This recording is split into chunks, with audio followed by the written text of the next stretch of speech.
इन सारे क्लाइम्स के दौरान बहुत सारी चीज़ें हुई होंगी, ऑब्वियस सी बात है। कोई डेथ देखा है आपने? ऐसे मतलब मैंने डेथ्स तो नहीं देखा बट डेड बॉडीज देखी है। और do you believe in magic of God? I would say yes, I believe in the magic of God. आपके इंस्टा आईडी को मैं देख रहा था, इंस्टा पे मैंने देखा कि एक वीडियो को बहुत प्यार मिला है, बहुत ही ज़्यादा प्यार मिला है, ठीक है। तो वो वीडियो आपने बनाया है माउंट एवरेस्ट के आसपास बनाया आपने बैठ के आराम से। क्या आप बता रहे हो उसमें, एक बार बता दीजिए ऑडियंस को। मेरी लाइफ का एक्सपीरियंस ये है कि सक्सेस मिलता है, लेकिन सक्सेस मिलने से पहले हमें फेलियर भी चखना पड़ता है।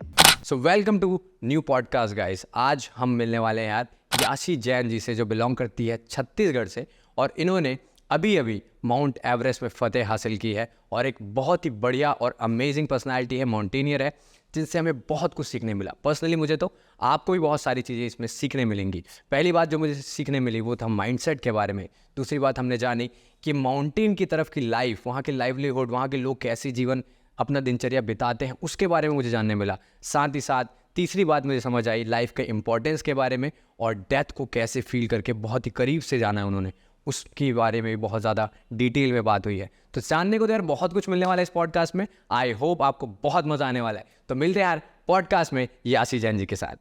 सो फाइनली याशी जी, आपसे मुलाकात हो ही गई। बहुत दिन से कनेक्शन चल रहा था कि अब करते हैं, और ये आखिर हो गया। So welcome to ARD podcast. Thank you. पहले पॉडकास्ट में स्वागत है। और पहाड़ों का बड़ा मैं देखता हूँ कि लोगों को ना बहुत प्यार होता है पहाड़ों से, वैसे सबको होता है, मगर पता नहीं आपका कुछ ज़्यादा ही लगा मुझे देख करके। तो ये पहाड़ों से प्यार कैसे हुआ, क्या कारण था उसका? मैं ये नहीं कहूँगी एग्जैक्टली कि बस पहाड़ों से प्यार है। शुरुआत में मतलब बचपन से हमेशा हम लोग घूमने जाते थे और ऐसा होता था कि नेचर से प्यार था। और हम हमेशा गर्मी छुट्टी में ज़्यादातर यही सोचते कि पहाड़ों पे घूमने जाए, तो हमेशा वहीं घूमने गए। तो वो इंटरेस्ट मतलब पहाड़ों की तरफ ज़्यादा बढ़ते गया।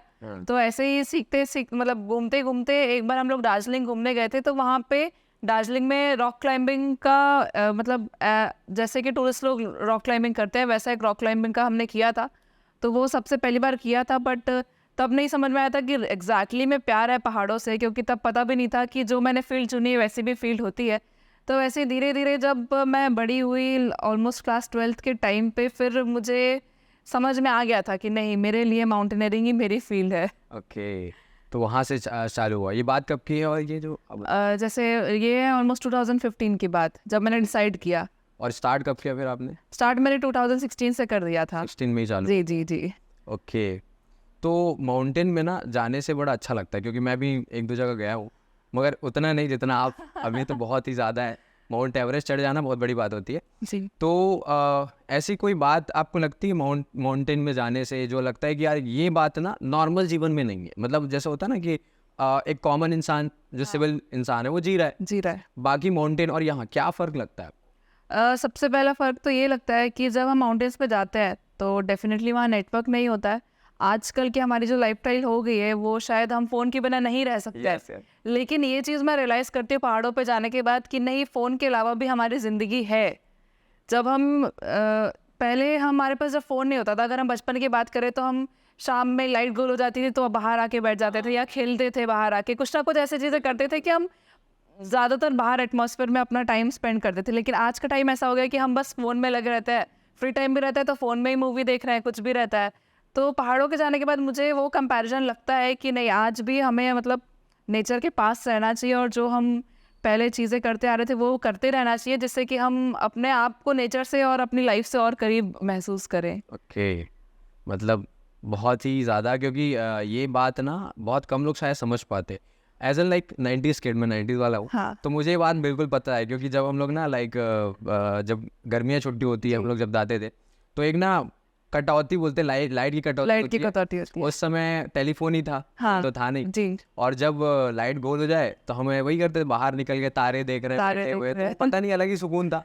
इस बारे में मैंने लिखा भी है एज एन राइटर। अच्छा। तो बहुत ही अच्छा लगा ये जान करके, और मुझे वाकई में लगता भी, क्योंकि जब मैंने आपको मैसेज किया था तो बहुत दिन तक सीन नहीं था। हाँ। इससे तो समझ आता है कि कट ऑफ थे पूरा जी। ठीक है।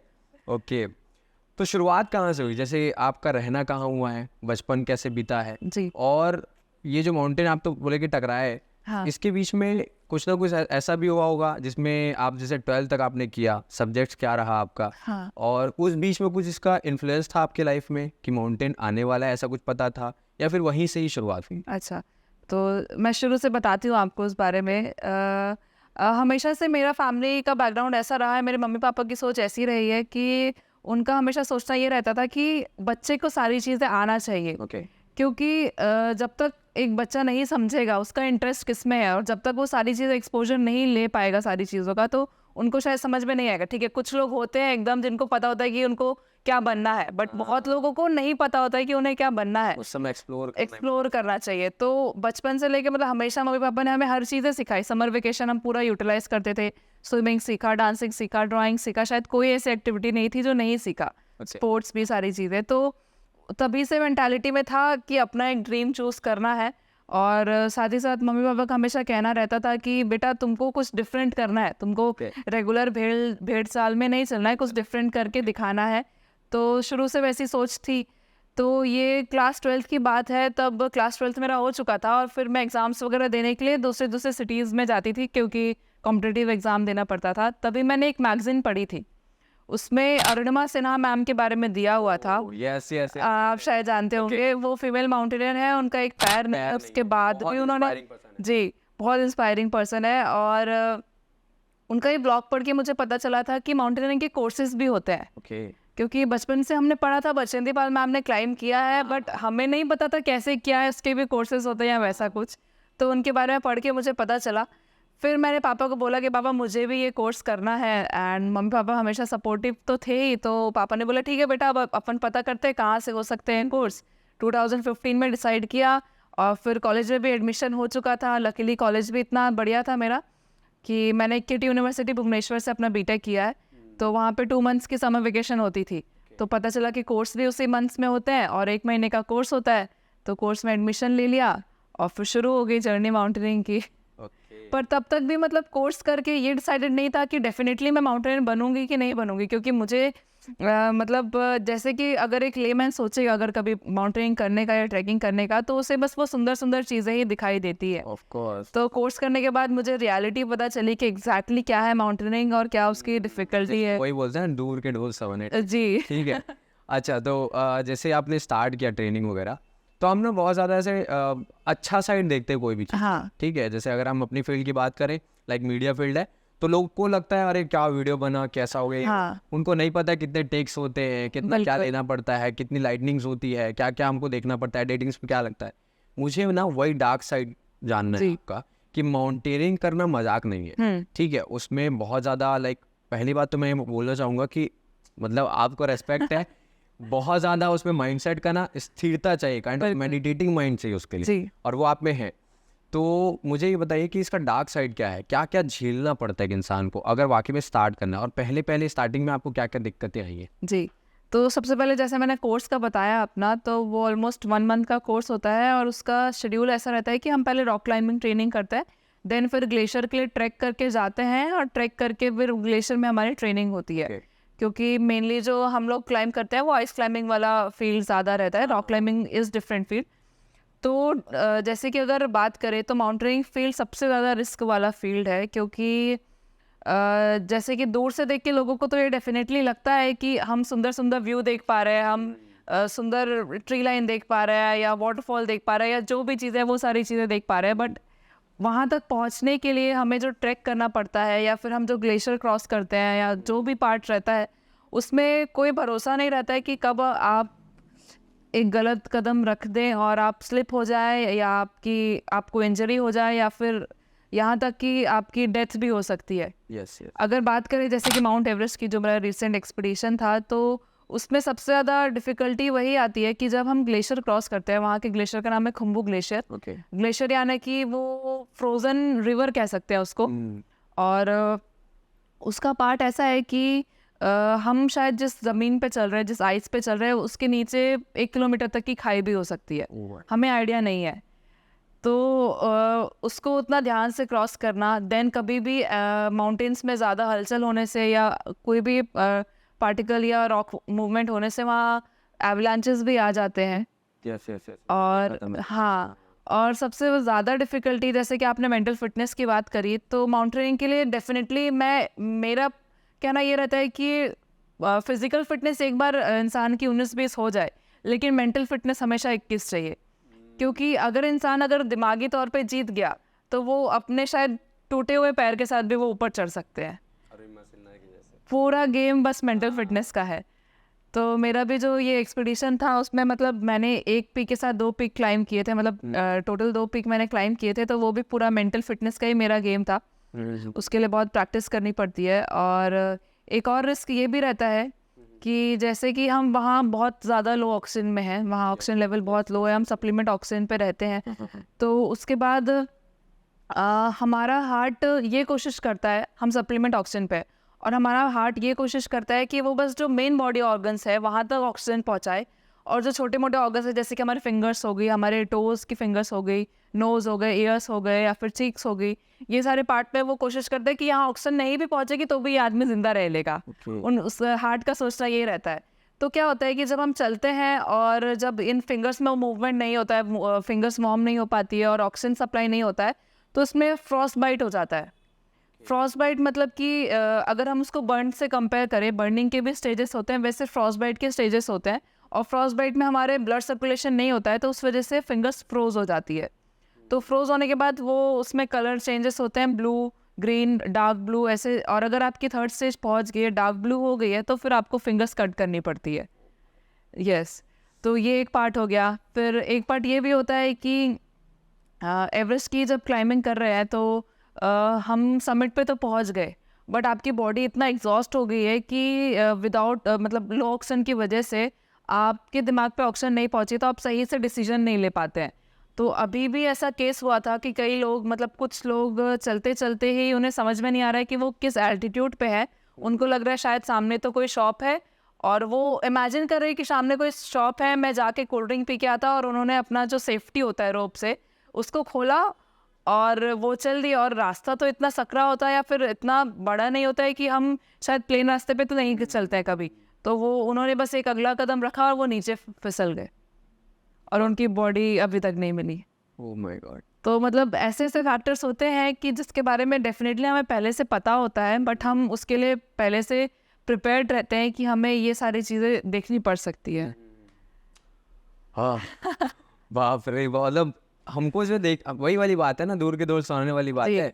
देखने से ऐसा लग रहा है हमको, हम तो रील चला रहे हैं, हाँ। देख रहे हैं माउंटेन बहुत अच्छा लग रहा है, वही। लेकिन जितना डार्क साइड है बहुत ही खतरनाक है। और ये सबसे अलग बात है। देखो, मैं ये देखता हूँ, लोग बोलते हैं रिस्क लेना चाहिए लाइफ में एंड काइंड ऑफ थिंग्स बोलते हैं। हम यहाँ पैसे का रिस्क सोचते हैं, ये भी रिस्क, मतलब छोटे मोटे रिस्क। मैं मानूँ लाइफ का रिस्क मतलब बहुत बड़ा रिस्क, बहुत बड़ा रिस्क। और उसके बाद आपने चुना है, ये बहुत खतरनाक बात है। लेकिन हाँ, मैं ये जानना चाहूँगा कि सबसे मेन जो सिखाया जाता है पूरे ट्रेनिंग में, अगर आप जैसे बोलेंगे ना कि कोई इस वीडियो को देख रहा होगा और उसको माउंटेन में जाना है, हाँ। वो मतलब अपने आप को प्रिपेयर कर रहा है या कर रही है, जो भी होगा, तो उसके लिए सबसे मेन क्या होगा और वो कहाँ से शुरुआत कर सकता है? मतलब कोई होता है ना, जैसे पूरे ट्रेनिंग में एक चीज़ ना बहुत ही मुख्य बताया गया कि ये चीज़ को नहीं बिगाड़ना है, तो वो एक ऐसी क्या चीज़ है? सबसे पहले तो मतलब जैसे आपने बात करी, अगर कोई शुरू करना चाहता है तो उसके लिए तो मेरी गाइडेंस ये रहती है कि अगर आपको शुरू करना है, पहले आप ट्रैक करके देखिए, बहुत बड़े भी नहीं बट छोटे मोटे ट्रैक करके देखिए, जिससे कि आपको पता चले कि आप मेंटली कितने फिट है। फिजिकली फिट होंगे तो शायद आप कर लेंगे, लेकिन कई पॉइंट ऐसा होता है कि जहाँ आपको बहुत ज़्यादा पुश करना होता है और अपने बॉडी को बहुत पुश करके आगे बढ़ना होता है, तो मेंटली फिट होना तो डेफिनेटली बहुत ज़रूरी है। और कोर्स की बात करें तो कोर्स में हमें सारी टेक्निक सिखाई जाती है जो कि एक यूज़ होती है हमें, मतलब सारी क्लाइंबिंग के लिए। लेकिन साथ ही साथ हमें ये भी बताया जाता है कि किस पॉइंट पे कैसे रिस्क हमें मिल सकते हैं और उन्हें हमें कैसे टैकल करना है, तो वो सारी चीज़ों का हमें आइडिया दिया जाता है। जैसे कि अगर आइस क्लाइंबिंग की बात करें तो हम आइस को देख के या फिर क्लाउड्स को देख के हम ये समझ सकते हैं कि ये आइस पे एवलांच आने की संभावनाएं हैं या नहीं है। क्लाउड को देख के समझ सकते हैं कि आगे आने वाला जो मौसम है वो सही रहेगा या नहीं रहेगा। और साथ ही साथ ये भी बताया जाता है कि हमें जब भी क्लाइंब करना है वो रात के टाइम पे या फिर मॉर्निंग में आफ्टरनून के 2 बजे से पहले तक ही क्लाइंब करना है, क्योंकि 2 बजे के बाद बहुत ड्रास्टिकली वेदर चेंज होता है। तो ऐसे कुछ कुछ की पॉइंट्स है, सिखाया बहुत कुछ जाता है, बट जो मेन पॉइंट्स है हमें वो ध्यान में रखते हुए फिर अपना एक्सपीडिशन करना पड़ता है। ओके, ऐसा कोई डेंजर पॉइंट है, जैसे आप गए होगे ना तो मतलब काफ़ी ऊपर है, तो जाते जाते आपको ऐसा कोई ऐसा लगा जहाँ पे कि बहुत ही ज़्यादा डेंजर पॉइंट है, इसको देख कर संभाल कर निकलना है? हाँ, जैसे कि मैंने खुम्बू रीजन की बात करी, खुम्बू ग्लेशियर की बात करी, तो वो पार्ट ऐसा है कि बिल्कुल भी स्टेबल या फिर एक फिक्स रास्ता नहीं है, और वो रास्ता ऐसा है कि बहुत चेंज हो रहा है, हर एक दिन में 2 दिन में वो चेंज हो रहा है। तो कुछ कुछ रास्ता ऐसा भी है कि जहाँ पे समझ लीजिए ये एक चट्टान है, मतलब कह सकते हैं ये ग्लेशियर का पार्ट है और ये ग्लेशियर का पार्ट है, बीच में पूरी खाई है। तो इस खाई को कनेक्ट करने के लिए हम लोग लेडर यूज़ करते हैं। ओके, तो वो अकेले एक लेडर से भी हो सकता है, डिपेंड करता है कितना डिस्टेंस है। वो एक लेडर से भी कनेक्ट हो सकता है, 2 लेडर से भी कनेक्ट हो सकता है। तो आप इमेजिन करिए, अगर आप ये बीच नीचे खाई है और आपको खाई की लेंथ ही नहीं दिखाई पड़ रही है वो कितनी गहरी है, मतलब आप देखते जा रहे हो और शायद आपको वो पता नहीं खत्म चल ही रही नहीं हो कि ख़त्म ही नहीं हो रहा है, इतनी गहरी है। और फिर उस पॉइंट पे आपको वो लेडर से क्रॉस करना है, और आपको ध्यान रखना है कि लेडर पे भी पैर आपको ध्यान से रखना है कि फिसल गया तो पता नहीं कहाँ जाके गिरेंगे, रेस्क्यू भी नहीं हो सकता वहाँ से। तो सबसे ज़्यादा जो एवरेस्ट क्लाइंबिंग का डिफ़िकल्ट पार्ट है वो है खुम्बू का ये पार्ट, और डेथ्स भी सबसे ज़्यादा वहीं होती है। तो इस पार्ट को हमें बहुत ही केयरफुली क्रॉस करना पड़ता है। ओके, बहुत ज़्यादा ऐसा खतरनाक है ये। अच्छा, अभी तक आपके लाइफ में अभी आपने कितने टोटल माउंटेन्स अभी तक कर लिए? Total almost 8 climbs. हाँ, टाइम्स हो गए आपके? 8 नहीं 9। ओके, सक्सेसफुली 9 हमने हाँ रखे ऐसा। जी। इन सारे क्लाइम्स के दौरान बहुत सारी चीज़ें हुई होंगी, ऑब्वियस सी बात है। कोई डेथ देखा है आपने? ऐसे मतलब मैंने डेथ्स तो नहीं देखा, बट डेड बॉडीज़ देखी है ओके, जी। जब मैं एवरेस्ट क्लाइंब कर रही थी और साथ ही साथ लोत्से, एवरेस्ट वर्ल्ड का हाईएस्ट पीक है और लोत्से जो है वो वर्ल्ड का 4th हाईएस्ट पीक है। ओके, हमारे वर्ल्ड में टोटल 48,000 मीटर से अबव पीक है, जिसमें से मैंने अभी 2 क्लाइंब किए थे बैक टू बैक 26 आवर्स में। तो जब मैं एवरेस्ट क्लाइंब कर रही थी तो क्लाइंब करके जब मैं वापस आ रही थी, एक पॉइंट है उसका हिलेरी स्टेप, वो सबसे ज़्यादा डिफिकल्ट पार्ट है। ऑलमोस्ट समिट से लगभग 100 मीटर्स नीचे है वो, ओके, और बहुत रॉकी सेक्शन है। और क्या होता है कि उसके ऊपर स्नो नहीं रहती बिल्कुल, और हमारे जो शूज़ रहते हैं उसमें जो ग्रिप होती है वो स्नो में चलने के लिए होती है। तो जब हम उस सेक्शन rock पे, है वो? हाँ वो प्योर रॉक है, बहुत ही कम उसमें स्नो है, इतना बहुत ज़्यादा भी नहीं है।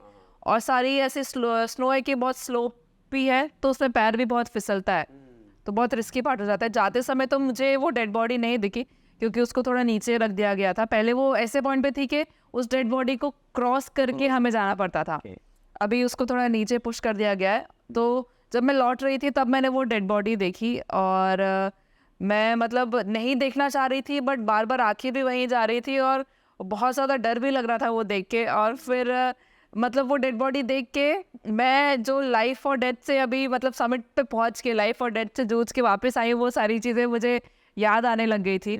और मतलब ये बॉडी तो ऐसा था कि ठीक है, मतलब नीचे थी, मुझे डर नहीं लगा।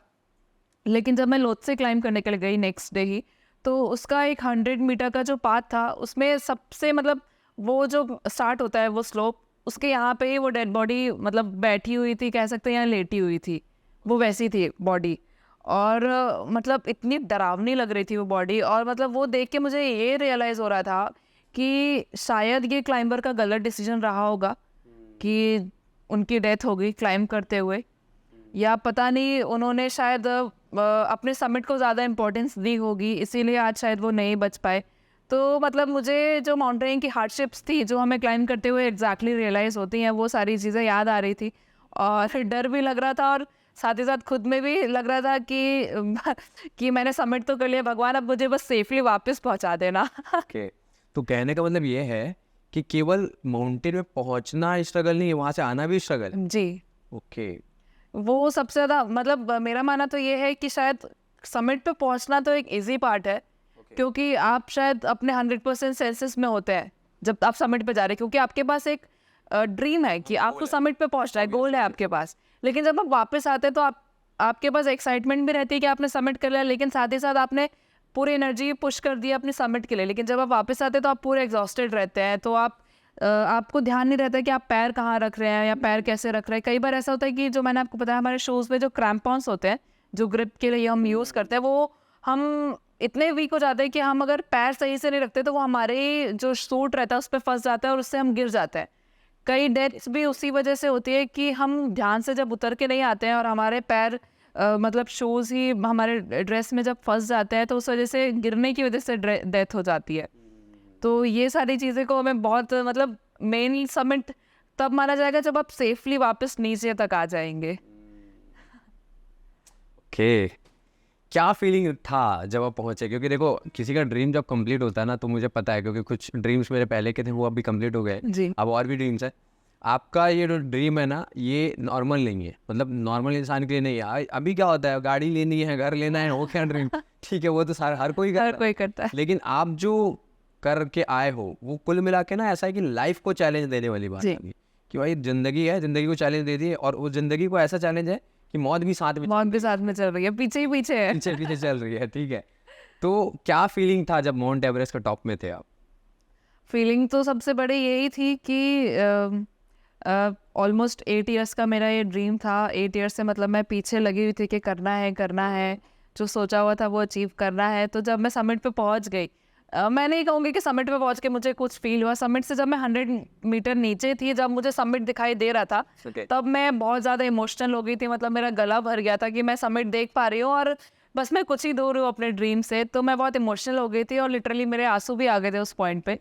तो बहुत ही अच्छा फील हो रहा था और बस मन कर रहा था कि काश मेरे मम्मी पापा उस टाइम पे होते नहीं तो एटलीस्ट बात हो पाती उनसे उस समय की, जिससे मैं उन्हें वो फीलिंग शेयर कर पाती। और समिट पे पहुंचने के बाद तो डेफिनेटली प्राउड फील हो रहा था। और साथ ही साथ ये भी फीलिंग थी मेरी मन में कि जो ये मेरी जर्नी थी इसमें बहुत सारे लोगों का सपोर्ट था। बिल्कुल। तो डेफिनेटली मैं वही लोगों की ब्लेसिंग्स को, उनकी जो उन्होंने मेरे बारे में सोचा कि नहीं इनका होना चाहिए समिट, वो ब्लेसिंग्स मेरे काम आई और उनके आशीर्वाद की वजह से मैं समिट तक पहुंच पाई। तो यही सारी चीज़ें थी। और साथ ही साथ वहाँ का अगर व्यू की बात करें तो जैसे कि मैं टॉप ऑफ द वर्ल्ड पे थी, वहाँ से सारी पीक सब नीचे थी मुझसे, मतलब मुझसे ऊपर उस टाइम पे कोई नहीं था। वो अलग ही फीलिंग। हाँ, मतलब ऐसी फीलिंग थी कि आज मैं ऊपर और आसमान नीचे, लिटरली आसमान नीचे ही था क्या वो। तो मतलब बहुत ही अच्छा फील हो रहा था कि मैं मतलब अपने एवरेस्ट के एवरेस्ट पे पहुंच गई। जो मैंने एवरेस्ट सोचा था मैं उसको अचीव किया और ओके पहुंच गई मैं। ओके, स्वागत कैसे हुआ आने के बाद? क्योंकि देखो जाना एक बात है, आना एक बात है, और कम्प्लीटली आ जाना, सही सलामत आ जाना बहुत बड़ी बात है। बिल्कुल तो सही सलामत आने के बाद आई होप कि बहुत ज़्यादा स्वागत तो हुआ होगा। बिल्कुल बिल्कुल। बट कैसा लग रहा था वो स्वागत एंड ऑल सारी चीज़ें? बहुत ही कैसे टाइप का अच्छा, स्वागत? मतलब मेरे लिए एक जिप्सी अरेंज की गई थी और एक सिटी टूर हुआ था मेरा, एक इंडिया फ्लैग के साथ। मेरे रायगढ़ के बहुत सारे लोग आए थे उस रैली में, मेरे कम्युनिटी, जैन कम्युनिटी के भी बहुत सारे लोग थे उसमें। Okay. तो मतलब मुझे बहुत अच्छा लग रहा था और सबसे अच्छा ये लग रहा था कि मेरे जो रायगढ़ से लोग थे, इतने सारे लोग आए थे। और आज शायद जो मैंने क्लाइंब किया है वो मैंने अकेले नहीं किया है, लेकिन सपोर्ट बहुत सारे लोगों का था, उनकी ब्लेसिंग्स थी।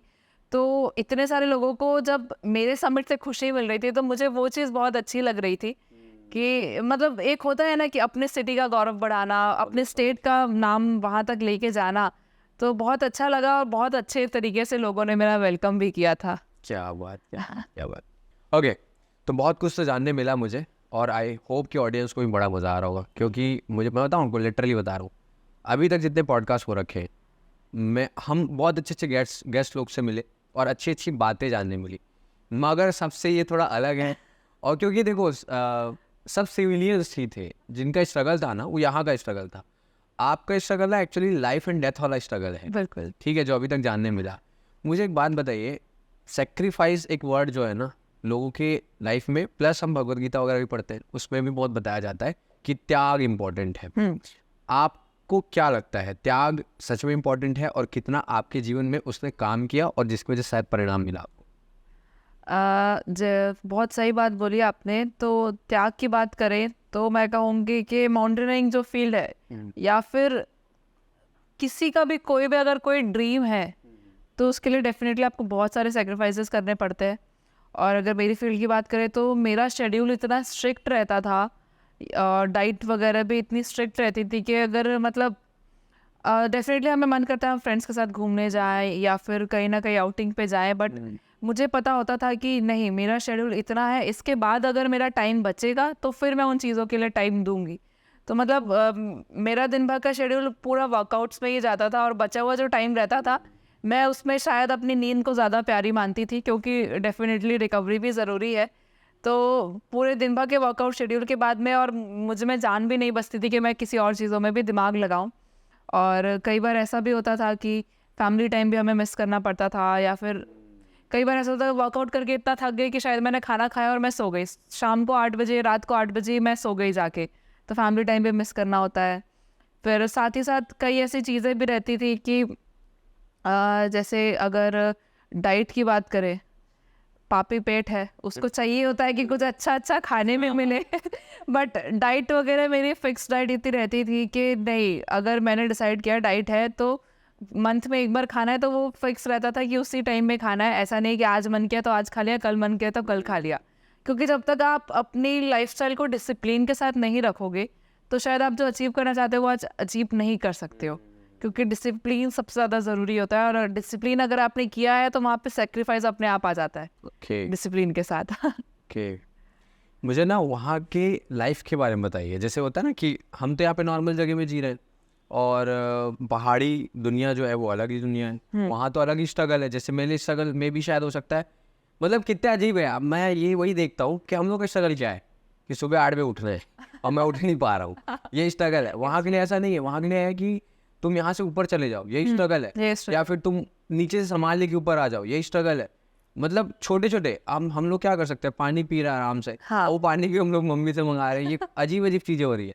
तो वहाँ का कैसा लाइफ है, लाइफ स्टाइल क्या है, और वहाँ के लोग जीते कैसे हैं? बिल्कुल। जैसे पानी की बात करिए तो उससे एक बात मैं कहना चाहूँगी, हमारे एक्सपीडिशंस पे पानी का भी सिस्टम ऐसा होता है कि डेफिनेटली वहाँ -30 -40 का टेम्परेचर, सब चीज़ फ्रोजन है, तो हम पानी भी बर्फ़ से पिघला पिघला के पानी पीते हैं। तो मतलब पानी बनाने का भी वहाँ पे एक प्रोसेस है कि हमें आइस मेल्ट करके उसको बॉईल करके देन हम पानी पी सकते हैं। तो ये सबसे ज़्यादा डिफ़िकल्ट स्टेज है कि मतलब आपको पानी भी पीना है तो आपको इतनी मेहनत करनी है, पहले पानी आपको बनाना पड़ेगा, पानी बनाओ लिटरली। तो और वहाँ के लोगों की लाइफस्टाइल की बात करें तो मेनली जैसे अगर हम एवरेस्ट रीजन या फिर नेपाल रीजन या कोई भी हिल रीजन का बात करें तो उनकी लाइफस्टाइल मेनली टूरिज्म की वजह से या फिर जो वहाँ क्लाइंबिंग एक्सपीडिशंस होते हैं उस वजह से ही चल पाती है। उनका मेनली जो फैमिलीज़ हैं, वहाँ फैमिली के यंगस्टर और या फिर जो भी मेंस हैं, मेनली वो लोग शेरपा का काम करते हैं। ओके, शेरपा या फिर गाइड या फिर पॉटर का काम करते हैं। पॉटर मतलब कि ये डिफाइन कर दो आप। हाँ आप वही जो वो चीज़ें मैं हाँ पॉटर मतलब कि जो हमारा सामान कैरी कर सकता है, जैसे कि डेफिनेटली एक्सपीडिशन के लिए बहुत ज़्यादा सामान की ज़रूरत पड़ती है या क्लोथिंग वगैरह की भी ज़रूरत पड़ती है। तो पॉटर लोग जो होते हैं वो एज अ मतलब कह सकते हैं कि हमारा सामान कैरी करने के लिए वो हेल्पर के तौर पे होते हैं।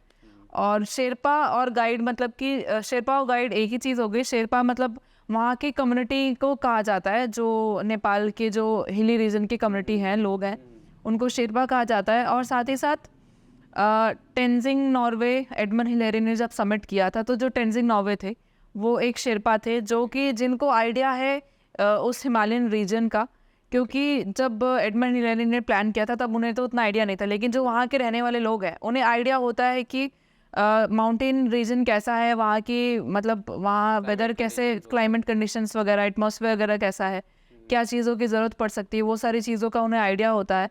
और वो एज अ गाइड भी होते हैं क्योंकि वो हमें गाइड करते हैं हमारे एक्सपीडिशंस के लिए।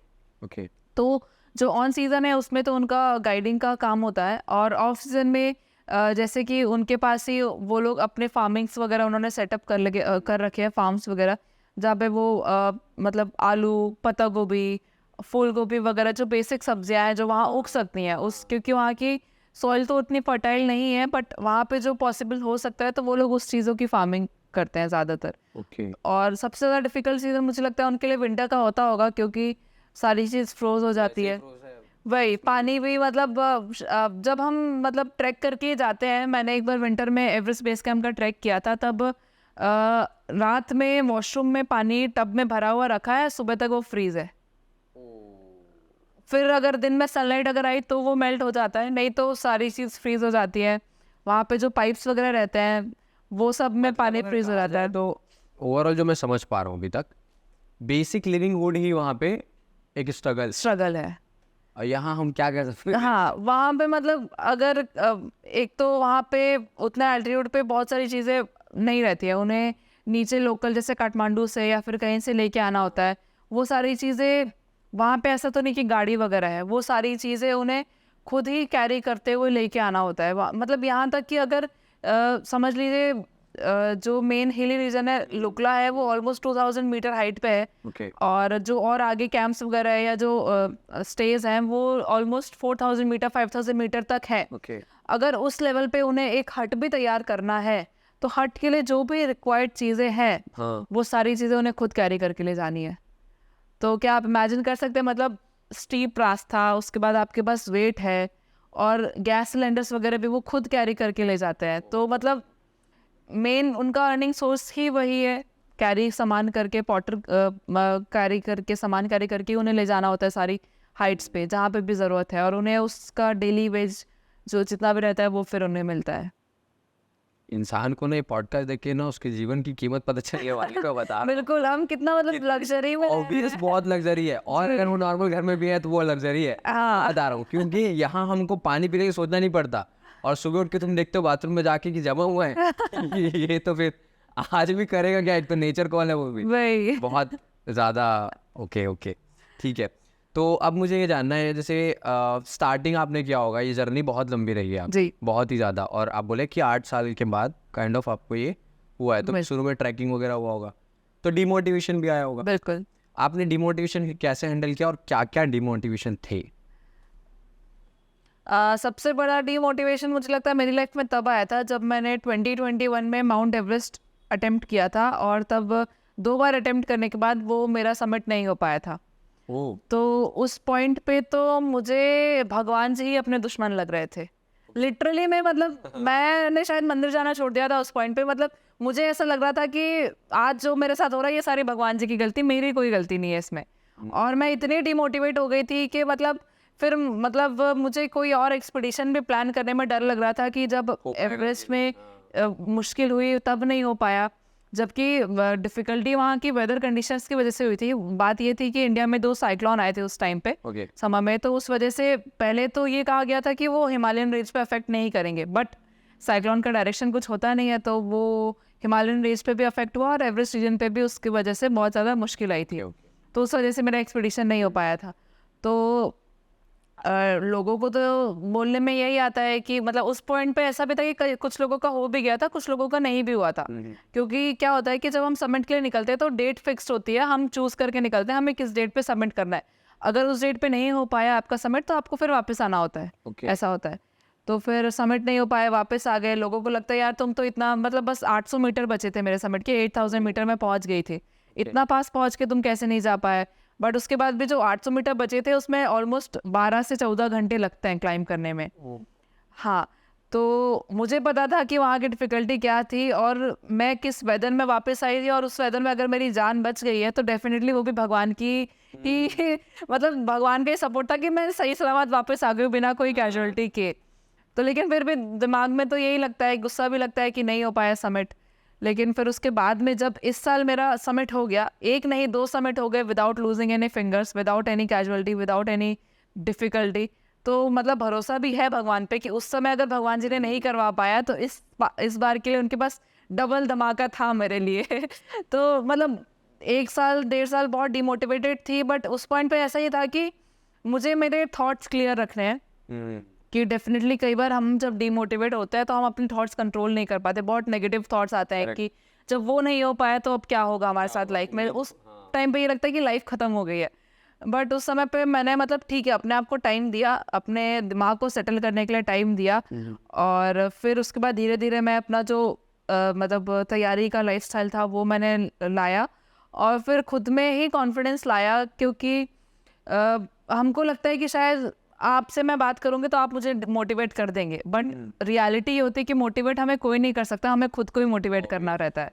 तो उस पॉइंट पे यही था कि ठीक है टाइम लगेगा बट ये एंड ऑफ लाइफ नहीं है। खुद को मोटिवेट किया और फिर शायद वही मोटिवेट करते हुए आज जो अचीव किया है वो कर पाई मैं। चलो भगवान की बात आपने कर ही दी है तो इस टॉपिक पे मैं आ जाता हूँ। ठीक है, बहुत ज़्यादा लोग ना, कई लोग होते हैं आस्तिक नास्तिक, अलग अलग लोग होते हैं।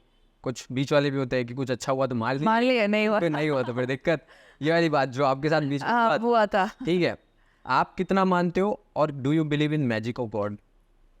I would say yes, I believe in the magic of God, क्योंकि मेरे रिसेंट एक्सपीरियंस से अगर बात करें तो जैसे मैं एवरेस्ट क्लाइंब किया मैंने, तो मेरा समिट हो गया, अच्छे से हो गया बिना किसी दिक्कत के।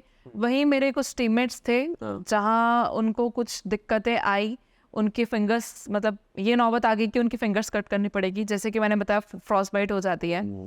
और मैंने एक पीक कर लिया, उसके बाद मतलब एवरेस्ट के साथ ऐसा होता है कि जब मतलब मैंने कई बार ऐसा सुना है, होता भी है रियलिटी में, कि लोग क्लाइंब करते करते में ही उनकी बॉडी इतनी एग्जॉस्ट हो जाती है कि वो ख़त्म हो जाते हैं, मतलब शायद वो समिट भी नहीं कर पाते।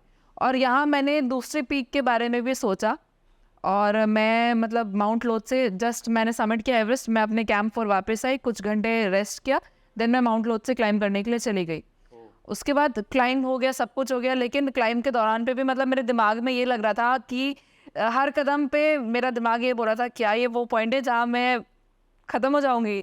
लिटरली मुझे ये चीज़ फील हो रही थी कि क्या ये वो पॉइंट है जहाँ मैं अब बचूंगी कि नहीं बचूंगी। मुझे लिटरली इतना डर लग रहा था, क्योंकि जैसे कि मैंने चीज़ें सुनी थी कि लोग एग्जॉस्ट हो जाते हैं, जान थी मुझ में, मुझे पता था मेरे में एनर्जी है, बट जो चीज़ें सुनते आ रही हो उस वजह से मुझे खुद पे भी मतलब भरोसा नहीं हो पा रहा था कि मैं कर पाऊंगी या नहीं कर पाऊंगी। तो सब कुछ हो गया, समिट भी हो गया, सारी चीज़ें हो गई। और भगवान की बात आपने करी है, तो जब मैं लोथ से क्लाइंब कर रही थी तो उस पॉइंट पे कई ऐसी चीज़ें मैंने नोटिस करी थी कि शायद वो मेरे लिए, मतलब मैं डिस्क्राइब नहीं कर सकती एग्जैक्टली क्या था, बट मैं अपना एक्सपीरियंस बताऊंगी कि जब मैं क्लाइंब कर रही थी लोत्से के लिए, तो मैं रात के टाइम पे हम क्लाइंब करते हैं और कोशिश यही रहती है कि हम ज़्यादा से ज़्यादा अपने दिमाग को एक्टिव रखें, क्योंकि आप मतलब आपको कुछ दिख नहीं रहा, आप बस अपने टॉर्च की लाइट से नीचे देखते हुए चल रहे हैं और आपका दिमाग सो जाता है उस पॉइंट पे, क्योंकि आप एक तो सप्लीमेंट ऑक्सीजन पे भी है। तो मेरा दिमाग एक्टिव रखने के लिए मैं ये कर रही थी कि मैं स्नो में इमेजेस ढूंढते हुए जा रही थी कि शायद कुछ नहीं भी दिख रहा है तो भी मैं इमेजिन करते हुए जा रही थी कि हाँ मुझे स्नो में कुछ दिख रहा है, जिससे कि मेरा दिमाग एक्टिव रहे। तो ये एक पॉइंट हो गया। और जब मैं क्लाइंब कर रही थी, तो अगर आपने डेजा वू के बारे में सुना है, तो लोथ से क्लाइंब करते हुए कई ऐसा पॉइंट आया कि मुझे ये फील हुआ कि सेम टू सेम एग्जैक्टली हो चुका है। और लिटरली मतलब मैं क्लाइंब करते हुए ये नहीं समझ पा रही थी कि मेरे साथ ऐसा क्यों हो रहा है, और मतलब क्यों हो रहा है मैं नहीं समझ पा रही थी। समिट हो गया, सब हो गया, फिर हम समिट करके जब कैंप 3 लौट के आए, डायरेक्ट हम कैंप 3 आ गए थे और हमारा पानी ख़त्म हो चुका था, सब खत्म था, खाने के लिए कुछ नहीं था। तो मेरे शेरपा ने मुझे बोला कि हम यहाँ अपना, हमारे टेंट्स थे वहाँ पे देखते हैं, अगर पानी वानी हुआ तो पीते हैं। हमारे टेंट में पानी नहीं था, तो वहाँ पे दूसरी कंपनी का एक टेंट था, शेरपा के फ्रेंड थे वहाँ पे, तो उन्होंने बोला इस टेंट में जाके पीते हैं। तो जब हम वो टेंट के पास रेस्ट करने गए, वहाँ पे जो दूसरे शेरपा थे, 2 शेरपा थे वहाँ पे मेरे शेरपा के अलावा, उनसे मेरी जो एग्जैक्टली बातें हुई है, या जिस पोजीशन में मैं वहाँ बैठी हूँ, जिस पोजीशन में वो दूसरे शेरपा बैठे हैं, मैंने सेम एग्जैक्टली सेम चीज़ें पहले देखी हुई है। मतलब लिटरली मैंने ये चीज़ें फील की वहाँ पे। और इस दौरान मतलब ये कितने बजे की बात होगी? ये लगभग 2-3 बजे दोपहर की बात थी। हाँ, और जैसे कि मैंने बताया मैं स्नो में इमेजेस ढूंढ रही थी, तो उस पॉइंट पे मैंने बादल देखे, बहुत प्यारे बादल थे उस समय। तो मैंने बादल में भी इमेज ढूंढना नहीं चाहिए, बट मुझे दिख गए। और लिटरली वो इमेज ऐसी थी कि मुझे शायद बादल में हनुमान जी दिखाई दिए। मैं बस फोटो पे, शायद पता नहीं आपको वो चीज़ वैसी दिखे या ना दिखे, बट मुझे दिख रही थी वो चीज़। तो इस पूरी जर्नी पे मतलब मुझे ये रियलाइज़ हुआ कि भगवान मेरे साथ थे। और अब वो डेजा वो वाला चीज़ क्या था वो तो मैं नहीं समझ सकती, लेकिन जब मुझे क्लाउड में वो इमेज दिखी और सेफली मेरा वापस आना, सब कुछ सेफली हो जाना, तो मैजिक पे तो मुझे ना ऐसा लगता है, मैंने एक बात सुनी थी और मतलब विच आई लिटरली फील, कि मैं बहुत ज़्यादा फील करता हूँ उसको, ठीक है, कि जब ऐसा कुछ होने लग जाए ना जीवन में, जो तुम्हें लगता है कि ये शायद तुम्हारे बस की बात नहीं है, जैसे बहुत बड़ा कुछ, जैसे मैं वीडियो बनाता हूँ, हाँ। ठीक है, मैं वीडियो बनाता हूँ, लेकिन वायरल हो जाना तुम्हारे हाथ में नहीं है, वो अलग चीज़ है। हाँ। और जब कुछ ऐसा होने लगे ना, तो मुझे ऐसा लगता है कि सच में कोई पीछे खड़ा है। और क्योंकि सच में अगर मतलब ये सोचो ना, आप इतने दिन से तो हम कर रहे थे, हाँ, कर तो सेम ही चीज रहे, मगर ये हुआ कैसे? तो मुझे वो फील होता है कि हाँ ये कुछ है। और मुझे लगता है यार भगवान का साथ बिल्कुल और शक्ति है भगवान की, और शायद हम रियलाइज नहीं कर पाते, बट है, उनका सपोर्ट है हमारे साथ। डेजा वू के बारे में कुछ पता है आपको, ये क्या है? एग्जैक्टली नहीं पता, मैंने एक मुझे थोड़ा सा इसके बारे में आपको आइडिया है तो आप शायद बताइए तो। डेजा वो एक्चुअल में मुझे ना, मैं क्लास 8th में था, क्लास 8 में था मैं, तब मेरे को ना इसके बारे में इंट्रोड्यूस कराए थे मेरे सर ने, क्योंकि मेरे साथ ये होता था ओके, कि मैं कुछ दिन भर में 24 घंटे में कुछ कर रहा हूँ, मैं बोला ये तो पहले हो चुका पहले हो चुका है। हाँ है और ये होता है, हाँ तो ये अभी भी होता है मेरे साथ, लेकिन उस समय तक पता नहीं था। तो मुझे सर ने बताया था, आई डोंट नो कि कितना सच है, हाँ बट उन्होंने बताया था कि ये जो है ना ब्रह्म मुहूर्त के टाइम पे आने वाले सपने होते हैं जो आप पहले ही देख चुके होते हैं। ओके, हाँ, और ये उस समय देखने के बाद आप भूल भी जाओगे, मतलब जो कॉन्शियसली याद नहीं है। यू आर नॉट अवेयर कि ऐसा कुछ देखा है हाँ आप देखोगे और भूल भी जाओगे। लेकिन जैसे आप टकराओगे, जिस दिन ये होने वाला है, उस दिन जब टकराते हो ना, ऐसा मतलब ये हो चुका ये, क्योंकि सपने हैं, सपने में हम देखते हैं कितना रियलिटी लगता है, Reality लगता है। जैसे हम गिर भी रहते तो बहुत दर्द लगता है, वो फील आता है कि यार वाकई में सपना में एकदम ऐसा लग रहा था कि मैं सपना में नहीं रियल हूँ। हाँ तो ये वो सपने होते बोलते जो ब्रह्म मुहूर्त में आते, आप उसको फील कर पाते हो, उसका तुरंत भूलते हो। भूलते हो, आप जैसे ही उठते हो सुबह, कुछ याद नहीं है। हाँ आपको लगे नॉर्मल है, हाँ आपको याद भी नहीं रहेगा कुछ भी कि आपने ऐसा कुछ देखा है। लेकिन जैसे आप बोले ना कि आपके साथ हो रहा था, तो मैं भी शायद ये पहले हो रखा था, वही ये मतलब ये पॉसिबिलिटी है। तो मैंने भी मतलब जब मेरे साथ ये इंसिडेंट हुआ तो मैंने एक पंडित जी से, मतलब ज्योतिषी हैं वो, उनसे पूछा इस बारे में। उनको एग्जैक्टली तो आइडिया नहीं था, बट उनका कहना ये था कि हम कहते हैं कि हमारे 7 जन्म होते हैं, तो शायद सेम एक्सपीरियंस, या शायद मेरे पिछले जन्म में मैंने मतलब एक्सपीरियंस किया हो सेम टू सेम चीज़ें। तो क्योंकि उन्होंने रिलेट किया था कि कई ऐसी चीज़ें होती हैं ना कि जिसमें हमें हमारे पास्ट लाइफ एक्सपीरियंसेस में लेके जाते हैं। और वो बता रहे थे कि एग्जैक्टली मुझे तो नहीं पता, बट वो मुझे बता रहे थे कि एक प्रोसेस होती है जिसमें कि आपको मेडिटेटिवली पास्ट लाइफ में लेके जाता है, जहाँ आप देख सकते हैं कि आप पास्ट लाइफ में क्या थे उस बारे में। तो उन्होंने कुछ एग्जांपल भी बताए थे और मुझे बिलीव नहीं हुआ। तो उनका कहना यही था कि शायद ये पॉसिबिलिटी हो सकती है कि तुमने शायद पास्ट लाइफ में वैसा एक्सपीरियंस किया हो, इसीलिए तुम्हें अभी वैसी चीज़ें, क्योंकि हम अगर अपनी लाइफ में किसी से मिल भी रहे हैं तो वो कहीं ना कहीं हम अपने पिछले लाइफ में मिले हैं, इसलिए हम उनसे मिल पा रहे हैं। हाँ कारण है। हाँ वीडियो वायरल नहीं हो रहा। ठीक है, मैं ना इसके बारे में एक बताना चाहूँगा। मैं एक्चुअली क्या ना, मैं साइकोलॉजी मैंने किया हुआ है, हाँ तो मुझे बहुत ज़्यादा ऐसे ना अंदर से खुजली ही होती है काइंड ऑफ, कि मैं बहुत रिसर्च बहुत बुक्स वगैरह पढ़ता। हाँ मैंने ना ये चीज़ जो आप बोल रहे हो डेजा वू के बारे में और ये सारी चीज़ें, तो ना मैं अभी एक ऑटोबायोग्राफी योगी एक बुक है, बहुत ही बढ़िया बुक है, Okay. I recommend everyone. और मे भी शायद इसको मैंने नेट पे भी रिसर्च किया था, तो नेट हाँ. पे विराट कोहली सर ने और मे भी शायद धोनी सर ने और बड़े बड़े जो है हाँ. सेलिब्रिटीज बोल लो या बड़े ओहदे पे जो आज बैठे हैं, हाँ. उन्होंने रिकमेंड करा। अच्छा, तो मैं बहुत ही ज़्यादा बुक ही टाइप का इंसान हूँ, मैं बहुत बुक पढ़ता हूँ, ठीक है। तो मुझे ना कुछ बातें पता चली और उस समय ना कुछ रियलाइजेशन हुए। जैसे आप नोटिस करना, कभी कभी ऐसा होता होगा कि आप कुछ कर रहे हो, हाँ. उसी समय कुछ अलग पर्सपेक्टिव खुल जाता है अचानक। हाँ तो आपको ऐसा लगेगा कि शायद, जैसे आपने बोला ना कि आपको नहीं पता, हो सकता है बादल में दिख रहा हो हाँ आपको, जैसे हनुमान जी दिख, हाँ हो सकता है किसी और को ना दिखे, ना दिखाओ। तो वो एक बोल सकते हैं थर्ड पर्सपेक्टिव खुला, थर्ड डायमेंशन जिसको हम हाँ. बोलते हैं। हम इन 2 डायमेंशन में जी रहे हैं, जैसे अभी रात दिन सही गलत, ये 2 डायमेंशन। हाँ अध्यात्म में ना थर्ड डायमेंशन में जाने की ताकत रखता है। तो मैंने जब इसके बारे में जाना समझा, तो मुझे एक रियलाइजेशन है एस्ट्रल वर्ल्ड के बारे में, जो सोल की दुनिया होती है जिसको बोला जाता है। तो ना मैं बहुत ज़्यादा लॉ ऑफ अट्रैक्शंस वगैरह के बारे में रिसर्च कर रहा था। उस समय मुझे पता तब चला ये कि हमारी आत्मा में एक ताकत होती है। जैसे ना हम सोते उसको बोला जाता है हाफ डेथ। ओके, सोने को हाँ. हाफ डेथ कहा जाता हाँ. है कि आप सोए हुए हो बस ऐसे, तो आपका दिमाग जिंदा है लेकिन आप सोए हुए, ठीक है, मतलब कॉन्शियसली यू आर स्लीपिंग और सबकॉन्शियसली आप अवेकन हो।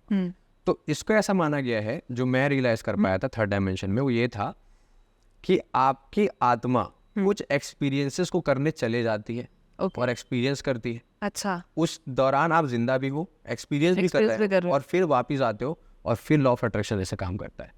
मतलब इतना डीप था ये। और हाँ, क्योंकि मैं working about law of attraction पढ़ रहा था। हाँ. तो क्योंकि हम जानते हैं, देखो लोग सब जानते हैं कि अच्छा लॉ ऑफ अट्रैक्शन होता है, लेकिन काम कैसे करता है, मेरे को खुजली उस बात की। तो ये थर्ड डायमेंशन अपने आप खुला। मेरे को पता चला कि जब आप बहुत ज्यादा सोचने लगते हो, जैसे आपने माउंट एवरेस्ट सोचा होगा, ऑब्वियसली बात, तो कभी सपने में आता होगा या कुछ होता होगा, तो जैसे हम मैनिफेस्टेशन की बात करते हैं, राइट, है ना। तो स्पिरिचुअलिटी के माध्यम से आप वहां तक पहुंचते हैं, उस लेवल पे आप पहुंच चुके हो, ठीक है। इसलिए अक्सर ये कहा जाता है साइकोलॉजी में, या फिर जब आप मोटिवेशनल सुनते हो कि जो करना है ना उसको फील करना शुरू करो। सबकॉन्शियसली अगर आ गया तो आप सबकॉन्शियस जो होता है वो सोल पकड़ के रखता है उसको, और एक बार अगर वो आ गया ना तो होना फिर ऐसा डेफिनेटली। मुझे नहीं पता कितना सच है। नहीं, ये डेफिनेटली मतलब मैं भी ये चीज़ें फील करती हूँ कि अगर एक बार आपने मन में सोच लिया है कि हाँ आपको करना है, अगर आपके पास नेगेटिव थॉट है तो डेफिनेटली वो नहीं हो पाएगा। मतलब वो थॉट से बहुत वर्क करता है कि आप कितने पॉजिटिव हो या कितने नेगेटिव हो।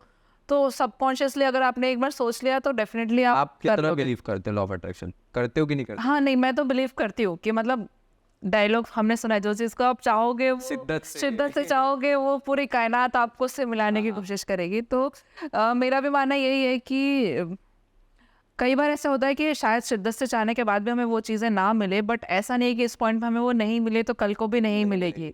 बट मैनिफेस्टेशन और जो चीज़ हम सोचेंगे वो हमें मिलेगी ज़रूर, क्योंकि उसको मिलने के लिए भी उसको कह सकते हैं कि कोशिश में अगर हम लगेंगे तो उसको पाएंगे भी हम, और उसके लिए कोशिश भी हमें ही करनी पड़ेगी। कोई और एक्सटर्नली हमारी हेल्प नहीं कर सकता कि अगर मैंने माउंट एवरेस्ट का सोचा है तो मुझे ही क्लाइंब करना पड़ेगा, कोई और क्लाइंब नहीं करेगा मेरे लिए। तो इसलिए मेंटली भी मुझे ही सोचना पड़ेगा, मुझे ही उसे अपने लिए चाहना पड़ेगा, तभी मुझे वो मिल पाएगा। चलिए, तो माउंटेन की दुनिया से थोड़ा मैं बाहर लेके आता हूँ आपको और मैं तो नॉर्मल लाइफ में ले आता हूँ। नॉर्मली आप क्या करते हो? जैसे आप तो एक प्रोफेशनल माउंटेनियर, हाँ। तो उसके अलावा और क्या क्या हॉबीज हैं, इंटरेस्ट है, और खाली टाइम में क्या करते हो आप? मैं मतलब जब बहुत डिफिकल्ट क्वेश्चन है मेरे लिए, क्योंकि पिछले जो मेरा 8 साल का जर्नी रहा है वो पूरा माउंटेनियरिंग ओरिएंटेड ही रहा है, और जो भी मेरा टाइम रहता था वो बस उसके लिए तैयारी करने के लिए होता था। तो मतलब मेरे लिए ये कहना बहुत मुश्किल है कि मैं फ्री टाइम में करना क्या पसंद करती हूँ, क्योंकि उस समय पे अगर मुझे फ्री टाइम मिलता था तो मैं सोना ज़्यादा पसंद करती थी, टू बी फ्रैंक। और उसके अलावा या तो मूवीज़ या सॉन्ग्स वगैरह, और साथ ही साथ मुझे पेंटिंग्स का भी शौक है। तो जो बहुत ज़्यादा टाइम मुझे कोरोना टाइम में मिला था, उसके अलावा नहीं मिल पाया उतना टाइम, तो कोरोना पीरियड में फिर मतलब मैंने कुछ पेंटिंग्स वगैरह वो सारी चीज़ें करी है। और जब फ्री टाइम रहता है तो मैं थोड़े बहुत वीडियोस वगैरह, एडिटिंग वगैरह वो सारी चीज़ें करना पसंद करती हूँ। बहुत ज़्यादा लेवल का तो नहीं, पर थोड़े मोड़े जो मेरे ही वीडियोस हैं वही सारी चीज़ें। ओके, बुक्स को लेके क्या है आप कब करते हो? को लेके मेरा बस पर्सपेक्टिव ये है कि मैं पढ़ना तो चाहती हूँ, बट हो नहीं पाता है लिटरली। मतलब बहुत सारी बुक्स के बारे में मतलब बहुत लोग रिकमेंड करते हैं कि ये पढ़ना चाहिए। मतलब मुझे भी मतलब बहुत इंटरेस्ट है साइकोलॉजी और स्पिरिचुअलिटी में, बट मैं पढ़ना तो चाहती हूँ, बट मेरा दिमाग साथ नहीं देता है कि मतलब डेफिनेटली उससे बहुत ज़्यादा मतलब मैं कह सकते हैं मेडिटेटिव माइंड चाहिए, क्योंकि जब आप पढ़ रहे हैं तो आप ध्यान से पढ़ रहे हैं, आपके दिमाग में उसका मीनिंग जाना चाहिए। ये नहीं कि आप रफली पढ़ रहे हैं और आप बस पढ़ लिया और बुक खत्म हो गई। एग्जैक्टली समझ में भी समझना इम्पोर्टेंट। हाँ, समझना इम्पोर्टेंट है, वही। तो वो चीज़ अभी तक पता नहीं क्यों मेरे साथ हो नहीं पाती। मैं कोशिश करती हूँ, कई बुक्स खरीद के भी लाती हूँ, बट अभी तक फिलहाल हो नहीं पाता है। नहीं, मैं क्या रिसर्च करता हूँ तो मोस्टली मुझे जो रिकमेंडेशंस आते हैं वो ये आते हैं। और आपको एक बात बताता हूँ, मैं पिछले दिनों ये रिसर्च कर रहा था कि बुक रीडिंग्स कितने लोग करते हैं, कितना करते हैं। तो वॉरेन बफे जो बहुत बड़े इन्वेस्टर हैं पूरे दुनिया के, उनके बारे में मैंने गूगल रिसर्च किया। अब गूगल कितना सही है क्या वो तो गूगल ही जाने, मगर रिसर्च किया, और अगर वो सच है तो मेरे लिए तो बहुत बड़ी बात है। वो एक दिन के अंदर 600 से 1000 पेज पढ़ते हैं, एक दिन के अंदर। Oh my God. और वो पूरे दिन भर का 80% केवल पढ़ते ही हैं वो। उसके बावजूद वो रिचेस्ट पर्सन में आते हैं यार। मतलब इतना टाइम बुक्स को पढ़ने के बाद भी उनके पास। और मुझे क्या लगता है ना, बहुत लोगों का एक सवाल आता है, जैसी संगत वैसी रंगत, हम समझते हैं बात। तो मुझे क्या लगता है ना, अब जैसे एक कॉमन इंसान है, अब भाई उसको अंबानी बनना है, ठीक है, एक कॉमन इंसान अंबानी, या उसको माउंटेनियर ही बनना है, ठीक है। तो अब भाई सबके पास ये अपॉर्चुनिटी तो है नहीं कि आपके साथ बैठे, अंबानी सर के साथ बैठे, ऐसा तो है नहीं। देन हम कैसे संगत में लाएं? तो मुझे क्या लगता है, book is the best option, क्योंकि एक इंसान नहीं है, वो थॉट है, ग्रुप ऑफ थॉट है। वो थॉट अगर आप तक पहुंच गया और आप उसके साथ दिन भर हो, मुझे ऐसा लगता है ना कि वो इसलिए भी 80% अपने दिन में वही इसलिए बिताना चाहते हैं ताकि वो उनके साथ रहे। राइट, ये तो फैक्ट है। क्योंकि मतलब कहते हैं ना कि बुक्स हमारे फ्रेंड के जैसे हैं, बेस्ट फ्रेंड, हाँ ऐसा कहा जाता है। तो मतलब शायद गलत संगति के दोस्तों से अच्छा है कि आप बुक रीड करें अकेले बैठ के, वही। वैसे एक बात बताता हूँ मैं आप लोग को कि बिना बुक रीड किए भी माउंटेन चढ़ना जा सकता है, ठीक है। तो टेंशन वाली बात नहीं, बड़ा पहाड़ सकते हैं बिना बुक पढ़े, फोकस रहना है, ये वाली बात है, ठीक है। अब मैं ये जानना चाहूँगा कि अभी चैलेंजेस भी आए होंगे, खर्चे भी लगे होंगे, ऑब्वियस सी बात है। कहाँ कहाँ से कितना सपोर्ट मिला और कहाँ कहाँ से सपोर्ट मिलना रह चुका है अभी तक? तो जैसे खर्चे की बात करें तो माउंट एवरेस्ट के लिए मैं बताना चाहूँगी कि इसमें लगभग अब लग जाता है 28 to 30 lakhs। ओके। हाँ, बहुत ज़्यादा बड़ा अमाउंट है और लोगों को लगता है कि पहाड़ चढ़ने के लिए क्यों इतना ज़्यादा पैसा लगता है। तो इसके पीछे ये है कि बात कि जैसे कि अगर हम कहीं क्लाइंब करने जा रहे हैं तो हमें वहाँ की गवर्नमेंट से परमिट लेना पड़ता है। Okay. तो माउंट एवरेस्ट के लिए ऑलमोस्ट 9 lakhs तो वहाँ की गवर्नमेंट ही ले लेती है as a permit fees. Okay. उसके बाद जो बचा हुआ अमाउंट है ऑलमोस्ट 5 lakhs के हमारे इक्विपमेंट्स आते हैं और जो बचा हुआ है फिर उसके बाद ये होता है कि जो हम जिस कंपनी के थ्रू जा रहे हैं, जैसे कि टूर्स एंड ट्रैवल्स की कंपनीज होती है वैसे एक्सपीडिशंस की भी कंपनीज होती है जो हमारे लिए ऑर्गेनाइज करती हैं। बिल्कुल। माउंट एवरेस्ट में ऑलमोस्ट 45 to 60 डेज लग जाते हैं क्लाइंब करने के लिए। तो उस टाइम पे उस एल्टीट्यूड पे हमारी जो जो अरेंजमेंट्स वो करेंगे, खाने का, रहने का, हमारे शेरपा, हमारे गाइड जो रहेंगे, वो सारी चीज़ों का वो इतना चार्ज करते हैं। तो ये हो गया सारी चीज़ें, मोटा मोटी खर्च क्यों आता है इतना ज़्यादा। फिर बात करें कि मैंने कैसे किया, तो अभी तक मैंने जो 4 कॉन्टिनेंट्स के टोटल हाईएस्ट पीक जो मैंने क्लाइंब किए हैं, तो जहाँ तक ये रहा है कि मेरे पापा का ही मैक्सिमम सपोर्ट रहा है। कुछ मुझे महिला एवं बाल विकास के थ्रू भी सपोर्ट मिला है, कुछ मेरे मतलब माउंट एवरेस्ट के लिए स्पेसिफिकली अगर बात करें तो इस साल क्योंकि ये मेरा सेकंड अटेम्प्ट था, इस साल फंड्स की बहुत ज़्यादा दिक्कत थी तो मैंने क्राउड फंडिंग का ज़रिया चूज़ किया। क्योंकि डेफिनेटली मतलब लोगों को भी ऐसा लगता था, उनको लगता था कि हमारी तरफ से भी कुछ सपोर्ट हो पाए। डेफिनेटली हर कोई इतना ज़्यादा तो इन्वेस्ट नहीं कर सकता, तो मेरा क्राउड फंडिंग चूज़ करने का यही मतलब था कि जो लोगों को लगता है कि वो मेरे एक्सपीडिशन में इन्वेस्ट कर सकते हैं, तो मेरी कोशिश यही रही कि मैं क्राउड फंडिंग के थ्रू उनका सपोर्ट और उनका ब्लेसिंग्स ले पाऊँ। तो मैंने क्राउड फंडिंग की और जिसमें मेरे कम्युनिटी और शायद मैं कहूँगी कि मेरे फ्रेंड्स लोगों ने भी बहुत सपोर्ट किया और इसकी रीच इतनी बड़ी कि शायद जो लोग मुझे नहीं भी जानते थे वो लोग भी मुझे सपोर्ट कर रहे थे। तो वो चीज़ मेरे लिए बहुत ज़्यादा मतलब सपोर्टिव थी और मोटिवेटिंग थी कि शायद जो ड्रीम मैंने देखा है वो मैं पूरा करने के लिए इतने लोगों का जो मुझे सपोर्ट मिल रहा है, जो मुझे नहीं भी जानते वो भी सपोर्ट कर रहा है, तो डेफिनेटली ये तो सक्सेसफुल होगा। फिर उसके बाद थोड़ा बहुत क्राउड फंडिंग से हुआ, उसके बाद गवर्नमेंट से भी कुछ कोशिश रहती है कि गवर्नमेंट का भी कुछ सपोर्ट रहे, बहुत ज़्यादा तो नहीं मतलब बट मिनिमम थोड़ा बहुत सपोर्ट रहा गवर्नमेंट की तरफ से। और ये थोड़ा ड्रॉबैक भी है हमारे स्टेट में अभी कि वो अभी एडवेंचर स्पोर्ट्स में उतना लोग आगे नहीं आ पा रहे हैं क्योंकि सपोर्ट नहीं है, क्योंकि जैसे कि बहुत एक्सपेंसिव स्पोर्ट्स भी है। वही अगर हम दूसरे स्टेट्स की बात करें, पंजाब हो गया, हरियाणा हो गया, राजस्थान, गुजरात, मध्य प्रदेश, केरला, कर्नाटका, मतलब मैक्सिमम ऑफ स्टेट्स में कुछ ना कुछ रूल्स हैं। या तो आप जब सबमिट करने के लिए जा रहे हैं तो वो आपको एटलीस्ट 15 लाख रुपीज़ देते हैं कि एटलीस्ट आपके पास हाफ अमाउंट तो हो, हाफ अमाउंट आप कहीं और से स्पॉन्सर करवा सकते हैं। ओके, तो अब मुझे ये जानना है कि छत्तीसगढ़ से हम बिलोंग करते हैं और छत्तीसगढ़ की गवर्नमेंट में भी शायद अभी भी मुझे लगता है ग्रोथ होने का चांस है, there is a chance. Okay, so ऐसा क्या स्टेप ले सकते हैं छत्तीसगढ़ की गवर्नमेंट जिससे आने वाले टाइम में अगर कोई एडवेंचर गेम्स में जाना चाहता है, पार्ट ऑफ एडवेंचर गेम होना चाहता है, तो उसको हेल्प हो, और ऐसा क्या क्या स्टेप छत्तीसगढ़ की गवर्नमेंट उठानी चाहिए? सबसे पहले तो जैसे स्पोर्ट्स, एडवेंचर स्पोर्ट्स को आगे बढ़ाने की बात है तो उसमें सबसे पहले तो यही होना चाहिए कि एक एडवेंचर एकेडमी खुलनी चाहिए। क्योंकि अभी तक हमारे छत्तीसगढ़ में ऐसा कुछ नहीं है।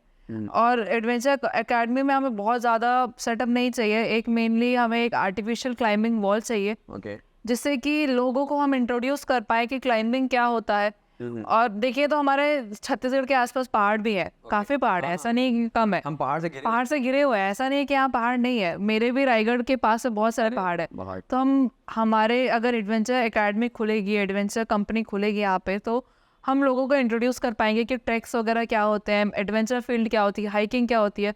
और जब हम ऐसी छोटी छोटी चीज़ों से लोगों को इंट्रोड्यूस करवाएंगे तभी जाके हमारे स्टेट में ये चीज़ें आगे बढ़ पाएगी, मुझे ऐसा लगता है। क्योंकि अगर हम आज देखते हैं कि हमारे सिटी में स्विमिंग क्लास है या कोई भी क्लासेस है, जब तक क्लासेस नहीं होंगी तो बच्चा सीखेगा कैसे? और जब हम डेवलप कर पाएंगे वो चीज़ें तो आगे जाके उनको भी पता चलेगा। आज के टाइम पे ऐसा हो गया कि महाराष्ट्र में इतने सारे क्लाइंबर्स हैं क्योंकि वहाँ पे सह्याद्री रेंज है, वहाँ ट्रैक ऑर्गेनाइज होते रहता है। और महाराष्ट्र से ही अभी 8 साल की या 6 साल की एक बच्ची ने एवरेस्ट के बेस कैंप तक ट्रैक किया है। तो जब उतने कम एज में एक बच्ची सोच सकती है, तो हमारा स्टेट तो अभी ग्रोइंग स्टेट है, हम यहाँ पे चीज़ें ला सकते हैं और नई चीज़ें इंट्रोड्यूस करवा सकते हैं, जिससे कि हमारे यहाँ की मुझे लगता है कि यूथ जो है वो और बढ़ के आगे आ पाए।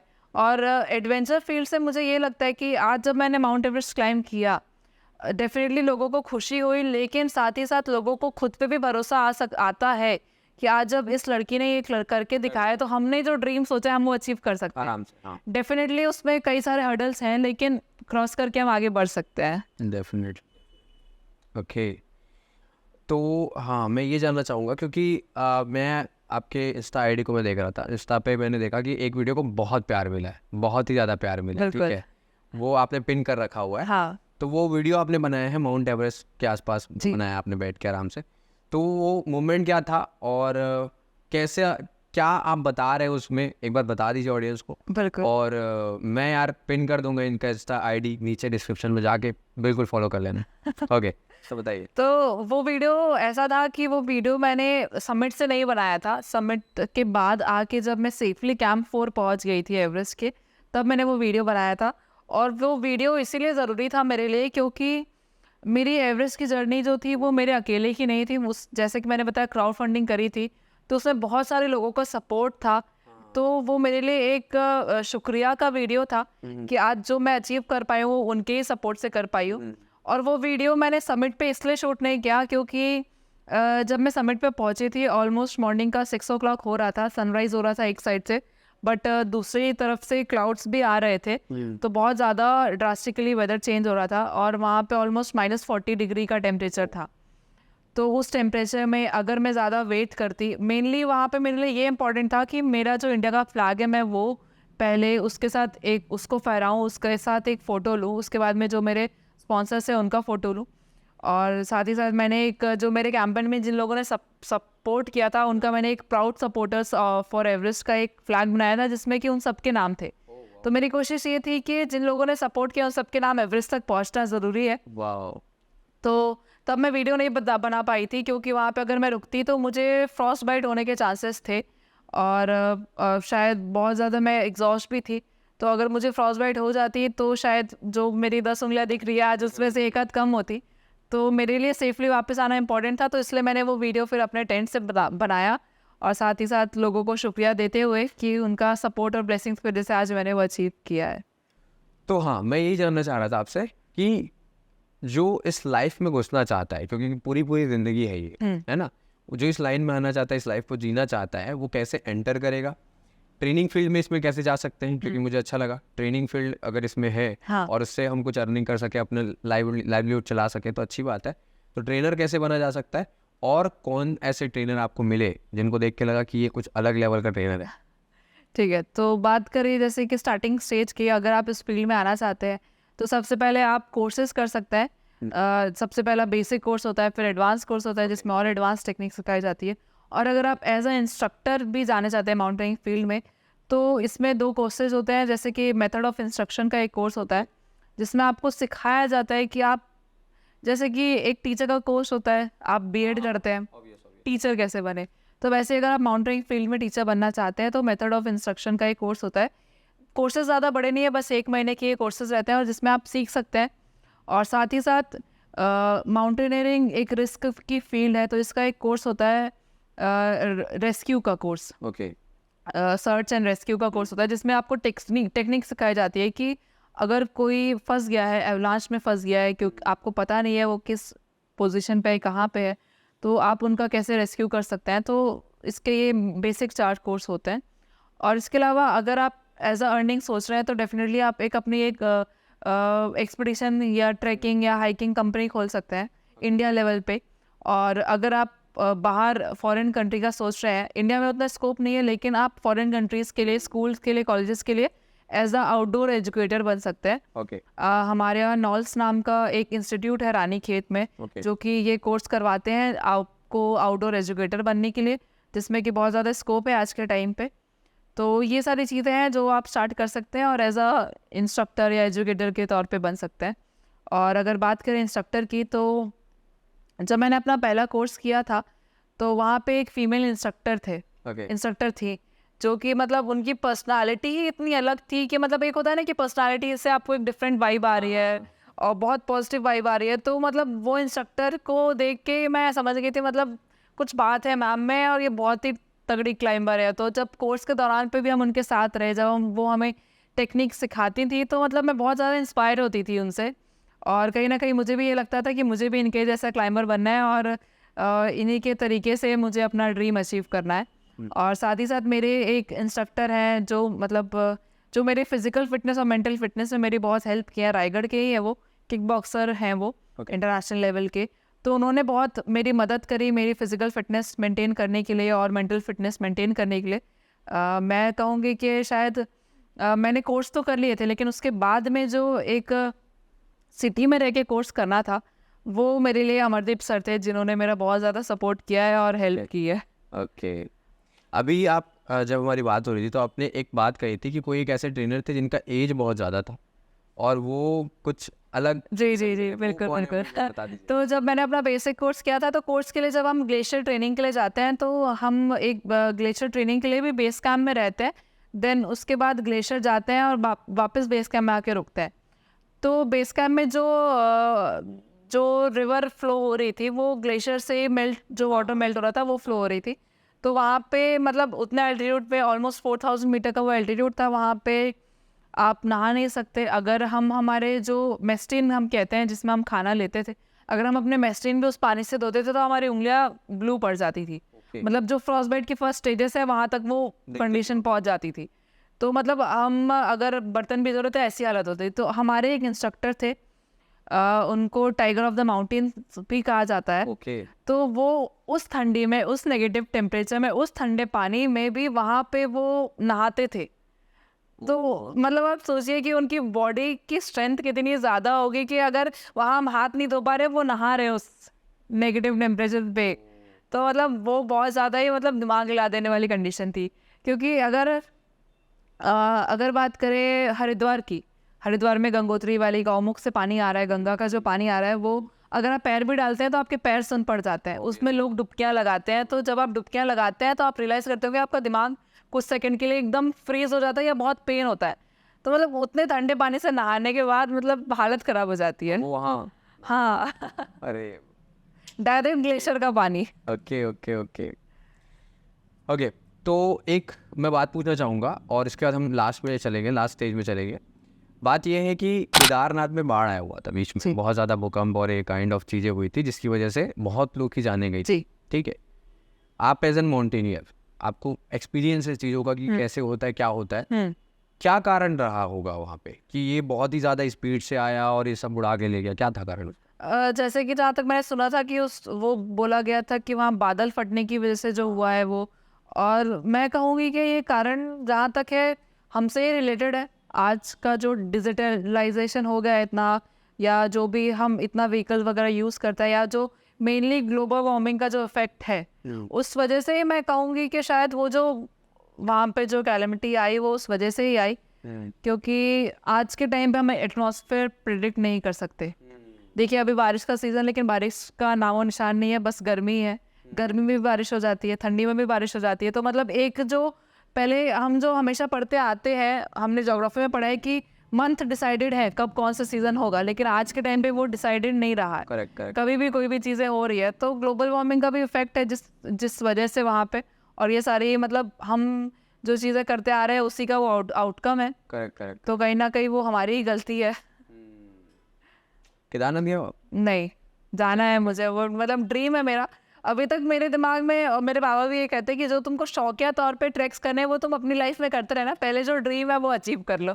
तो इसीलिए मतलब शायद मैंने ऐसे कोई भी ट्रैक्स वगैरह नहीं किए। मेरा एक रूपकुंड ट्रैक है, एक वैली ऑफ फ्लावर ट्रैक है, ये सारे ट्रैक है जो मेरे बकेट लिस्ट में है कि मतलब मुझे करना है। बट मेरे पापा का कहना ये रहता था कि अभी इनमें पैसा वेस्ट मत करो, तुम पहले जो ड्रीम है वो करो, ये तो लाइफ भर चलते रहेंगे। ओके। आपको क्या लगता है केदारनाथ लोग क्यों जा रहे हैं आजकल? बहुत ज़्यादा जा रहे हैं, मतलब ऐसे ना रील्स में देख रहा हूँ और स्क्रॉल करता हूँ। हाँ, 5 अगर मैं 10 रील देख रहा हूँ ना, मैं लिटरली बता रहा हूँ, 10 रील अगर मैं देख रहा हूँ उसमें 5 से 6 रील मुझे वही के नज़र आ रहे हैं। बिल्कुल। कारण क्या लगता है? कारण मुझे लगता है कि इंस्टाग्राम, ओह शायद पहले लोग जब जाते थे केदारनाथ तब इतनी पब्लिसिटी नहीं होती थी चीज़ों की, तो मेनली पब्लिसिटी का चक्कर है और लोगों का मतलब मेन जाने का मतलब मुझे नहीं लगता कि शायद भगवान की श्रद्धा तो वो सेकेंडरी चीज़ हो गई। डेफिनेटली कई लोग उसके लिए भी जाते हैं कि उन्हें भगवान की श्रद्धा है इसलिए वो जा रहे हैं, लेकिन साथ ही साथ वो एक बकेट लिस्ट काइंड ऑफ चीज़ होगा कि अगर इसने किया है तो मुझे भी करना है, मुझे भी वहाँ जाके फोटो क्लिक करनी है, मुझे भी वहाँ जाके रील बनानी है। Kind of social media influence भी है ये मेनली, क्योंकि जब सोशल मीडिया नहीं था तो चीज़ें उतनी ज़्यादा हमें नहीं पता होती थी, सोशल मीडिया की वजह से हमें पता चली है। तो करेक्ट ओके, नाउ हम लास्ट सवाल करते हैं और ये सवाल सारे लोगों के लिए ही है। आप ऐसे 3 पॉइंट निकाल के बताइए, 3 लेसन्स निकाल के बताइए अपने पूरे अभी तक के जर्नी का, ठीक है, जो लगता है कि आपने सीखा है, और ये वो 3 ऐसी बातें हैं जो अपने लाइफ में अगर कोई ला ले तो उसको यार सक्सेस होने से जीवन में कोई नहीं रोक सकता। सबसे पहली बात तो ये है कि मेरी लाइफ का एक्सपीरियंस ये है कि सक्सेस मिलता है, लेकिन सक्सेस मिलने से पहले हमें फेलियर भी चखना पड़ता है। ज़रूरी नहीं है कि हमने सोच लिया तो हम सक्सेस हो गए उस चीज़ पे, क्योंकि जैसे कि मैंने अपने एक्सपीरियंस बताया, मैंने फेलियर भी रियलाइज़ किया है फेलियर क्या होता है। डेफिनेटली बहुत डीमोटिवेटिंग होता है फेलियर एक्सपीरियंस करना, लेकिन फेलियर्स ही आपको सक्सेसफुल बनने का रास्ता दिखाते हैं। क्योंकि शायद अगर आपको एक बार डायरेक्टली सक्सेस मिल गई तो आप उसकी अहमियत नहीं समझ पाएंगे, लेकिन जब आप एक बार फेलियर के बाद उस चीज़ में आगे आए हैं तो आप सक्सेस की इम्पोर्टेंस समझ सकते हैं। Okay. और दूसरी चीज़ ये कि आपको अपना एवरेस्ट ढूंढना पड़ेगा। मेरा एवरेस्ट माउंट एवरेस्ट था, वो मैंने प्लान कर लिया था 2015 में कि मुझे एवरेस्ट क्लाइम करना है, लेकिन कहीं ना कहीं आपको अपना खुद का एवरेस्ट ढूंढना पड़ेगा कि आप क्या अचीव करना चाहते हैं अपने लाइफ में, क्योंकि जब तक आप वो चीज़ नहीं ढूंढेंगे तो आप भटकेंगे, आप राइट डायरेक्शन में नहीं जा पाएंगे। क्योंकि एक ना एक चीज़ होना ज़रूरी है हमारे लाइफ में, एक मोटिव होना ज़रूरी है, तो वो मोटिव ढूंढना ज़रूरी है। और वो मोटिव के लिए जो तीसरी चीज़ है वो ये है कि डिसिप्लिन।